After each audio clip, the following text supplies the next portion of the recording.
কাঁথি সাংগঠনিক জেলা তৃণমূল কংগ্রেসের আহ্বানে 21শে জুলাইয়ের প্রস্তুতি সভা। আগামী 21শে জুলাই শহীদ দিবসে ধর্মতলা চলকে সাফল্যমণ্ডিত করে তুলতে কাঁথি সাংগঠনিক জেলা তৃণমূল কংগ্রেসের আহ্বানে কাঁথি সেন্ট্রাল বাস স্ট্যান্ডে একটি প্রস্তুতি সভা অনুষ্ঠিত হয়। প্রস্তুতি সভায় বক্তব্য রাখেন পূর্ব মেদিনীপুর জেলা পরিষদের সভাধিপতি ও বিধায়ক উত্তম বারিক, কাঁথি পৌরসভার ভাইস চেয়ারম্যান ডক্টর নিরঞ্জন মান্না, মহিলা তৃণমূল কংগ্রেসের রাজ্য সম্পাদিকা রিজিয়া বিবি, জেলা মহিলা সভানেত্রী শতরূপা পয়রা, জেলা যুব সভাপতি জালাল উদ্দিন খান, জেলা সংখ্যালঘু সেলের চেয়ারম্যান শেখ আনোয়ার উদ্দিন, আইএনটিটিইউসির রাজ্য নেতৃত্ব বিকাশ চন্দ্র বেজ, আমিন হোসেন কাউন্সিলর অতনুগিরি সহ প্রমুখ। উপস্থিত ছিলেন জেলা খাদ্য কর্মাধ্যক্ষ তমাল তরু দাস মহাপাত্র, কাউন্সিলর পম্পা জানা মাইতি, রুমা দাস, শ্রাবণী জানা পাল, সন্দীপ জানা, সিদ্ধার্থ মাইতি প্রমুখ।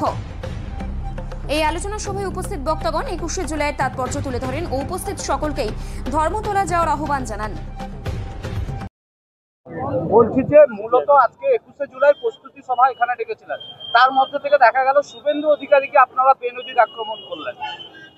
বিগত কয়েকদিন আগে এসে এখানে তিনি যে ভাষায় আমাদের প্রিয় নেত্রী বাংলার মুখ্যমন্ত্রী মমতা বন্দ্যোপাধ্যায়কে অপমান করেছিলেন, তার যুক্তিযুক্ত কথা তো তার বিরুদ্ধে আমাদেরকে বলতেই হবে, এটাই স্বাভাবিক।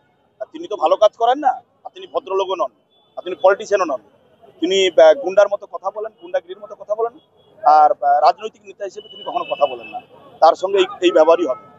21শে জুলাই প্রস্তুতি হিসেবে এখানে মিটিং করলেন, কোন জায়গায় এখনো পর্যন্ত দলীয়ভাবে প্রচারে বাধা পেয়েছেন? না, নিশ্চিতভাবে কোনো জায়গায় দলীয়ভাবে প্রচারে বাধা পাইনি। যে বা যারা বলছেন তারা মিথ্যে কথা বলছেন। কত লোক পূর্ব মেদিনীপুর থেকে যাওয়ার আশা রয়েছে? লক্ষাধিক লোক পূর্ব মেদিনীপুর থেকে 21শে জুলাই আমাদের প্রিয় দিদি শ্রীমতী মমতা বন্দ্যোপাধ্যায়, আমাদের প্রিয় নেতা সম্মানীয় অভিষেক বন্দ্যোপাধ্যায়ের বার্তা নেওয়ার জন্য ধর্মতলা যাবেন। তো সেদিনটা যাওয়ার পথে কর্মীদের সহায়তার জন্য কি কোনো ক্যাম্প বা অন্য কিছু? বিভিন্ন জায়গায় ক্যাম্প খোলা হয়েছে, সমস্ত কিছু ব্যবস্থা করে দেওয়া হয়েছে। কর্মীরা দারুণভাবে তৈরি থাকে এই দিনটির জন্য, কাউকে বলে দিতে হয় না। প্রত্যেকটা তৃণমূল কংগ্রেস কর্মীর কাছে 21শে জুলাই একটি আবেগ।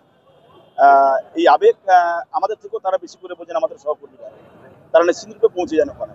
প্রতিবারে একটা জিনিস দেখা যায় যে 21শে জুলাইয়ের জন্য অধিকাংশ বাস থেকে গাড়ি সমস্ত কিছু তুলে নেওয়া হয়, সেক্ষেত্রে রাস্তায় যাতায়াতের সমস্যা হয়, তাদের ব্যাপারে কি ভাবছেন? নিশ্চিতভাবে সরকারি বাস প্রচুর পরিমাণে নামানো হবে, যাতে মানুষের অসুবিধা না হয়। লক্ষ লক্ষ মানুষের আবেগকে তো আপনি অস্বীকার করতে পারবেন না, তারা তো যাবেন। একটু অসুবিধা হয় আমরাও বুঝতে পারি, কিন্তু আমাদের কাছে 21শে জুলাই আবেগ, আমরা আমাদের আবেগকে তো পিছিয়ে দিতে পারি না।